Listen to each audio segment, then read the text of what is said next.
सुस्वागतम.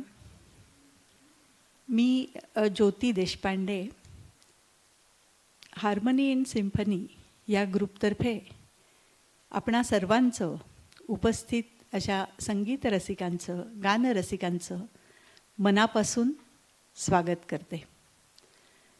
खरं तर हार्मनी इन सिम्फनी म्हटलं की तर मला असं वाटतं की ग्रुपचं नावच किती सेल्फ एक्सप्लेनेटरी आहे, नाही का? कारण संगीत हा मुळातच मनाला आनंद, अनुभूती असं देणारं, मनामध्ये शांतता निर्माण करणारं, प्रसंगी एकमेकांमध्ये एकी सुसंवाद निर्माण करण्यास मदत करणारं असं हे संगीत आहे. आणि त्यामुळेच आज आमचे इथे जे काही गायक कलाकार आहेत ते सुद्धा स्वर आणि सुरांच्या योग्य अशा संगतीतून योग्य सांगड घालत आपल्यासमोर आपली गाणी सादर करतील आणि त्यातून आपली आजची संध्याकाळ ही सुरेख, सुरम्य तर जाईलच, पण त्याबरोबर सुरेल आणि संस्मरणीय होईल याच्यामध्ये मला अजिबात शंका नाही. तुम्ही जाताना ती छान गाणी गुणगुणत आणि छान आठवणी घेऊनच घरी जाल. खरं तर आजचे जे आमचे गायक कलाकार आहेत यातलं कोणाचंही गाणं हा काही व्यवसाय नाही आहे. त्यांची प्रत्येकाची प्रोफेशनल बॅकग्राऊंड, व्यवसाय हा वेगवेगळा आहे, पण सगळ्यांना समान एकत्र आणणारा धागा म्हणजे गाण्याबद्दल असलेली त्यांची पॅशन, गाण्यासाठी असलेला ध्यास. आणि त्याचबरोबर ही सर्व मंडळी ज्या गुरूंकडे शिकतात ते त्यांचे गुरुही एकच आहेत आणि त्या एकाच गुरूंकडे शिकत असल्यामुळेच त्यांचा हा ग्रुप तिथे तयार झाला. हाही एक अत्यंत महत्त्वपूर्ण असा धागा आहे. आणि त्याच्याचबरोबर मला अजून एक गोष्ट इथे खास आपल्याला सांगावीशी वाटते, ती अशी की त्यांच्या शब्दात ते जसं म्हणतात तसं की त्यांचे एकच गुरु आहेत, तर ते म्हणतात हां सब एक ही गुरु के चेले है. तर त्यांचे गुरुसुद्धा आज इथे आपल्यामध्ये उपस्थित आहेत. तेव्हा मी श्रीयुत विजय केळकर यांचं सर्वांतर्फे आणि विशेषतः त्यांच्या शिष्यवृंदातर्फे मनापासून स्वागत करते आणि त्याचबरोबर सरांना त्यांच्या शिष्यवृंदातर्फे आणि सर्वांतर्फे मनपूर्वक अभिवादन. आता नमनाला घडाभर तेल न घालता खरं तर आपण कार्यक्रमाची सुरुवात लगेचच करूया.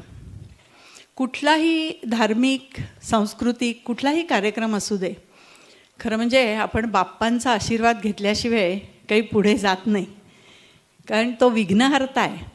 आणि इतकंच कशाला, आपल्या मराठी भाषेत मुळी म्हणच आहे की एखाद्या गोष्टीची सुरुवात करणे ह्याच्यासाठी आपण म्हणतो श्री गणेशा करूयात.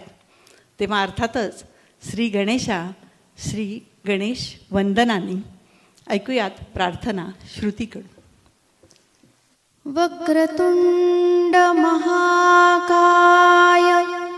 सूर्यकोटी समप्रभ निर्विघ्नं कुरु मे देव सर्वकार्येषु सर्वदा सर्वकार्येषु सर्वदा सर्वकार्येषु सर्वदा.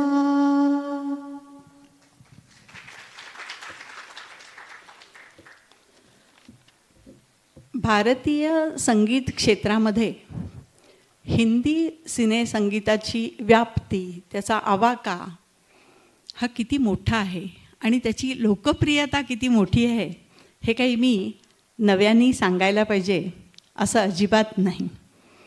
आणि हिंदी सिनेसंगीत म्हटलं की त्यामध्ये वेगवेगळी गाणी आली, पण त्यात प्रामुख्याने येतात ती म्हणजे प्रेमगीतं, रोमॅन्टिक गीतं.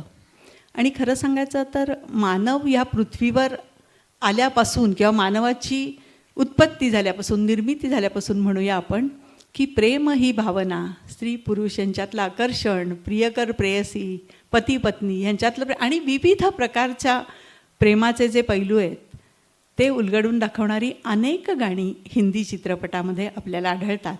पण आज प्रामुख्याने आम्ही महत्त्वाचे जे 3 हिरो निवडलेत ते प्रत्येक आपापल्या काळामध्ये सिने रसिकांच्या हृदयावर ज्यांनी राज्य केलं असे 3 वेगळ्या काळातले रोमॅन्टिक हिरो निवडलेत. अर्थातच चॉकलेट हिरो देवानंद, आपण पडद्यावर बघताच आहात. चॉकलेट हिरो देवानंद, हिंदी सिनेमातला पहिला सुपरस्टार राजेश खन्ना आणि आपल्या स्वतःच्या काळामध्ये हार्टथ्रॉब ऑफ तरुणींचा त्या काळातला दिल की धडकन असलेला चार्मिंग हँडसम असा ऋषी कपूर. या तिघांची निवडक रोमॅन्टिक गाणी आपल्यासमोर आमचे वेगवेगळे कलाकार सादर करतील. आणि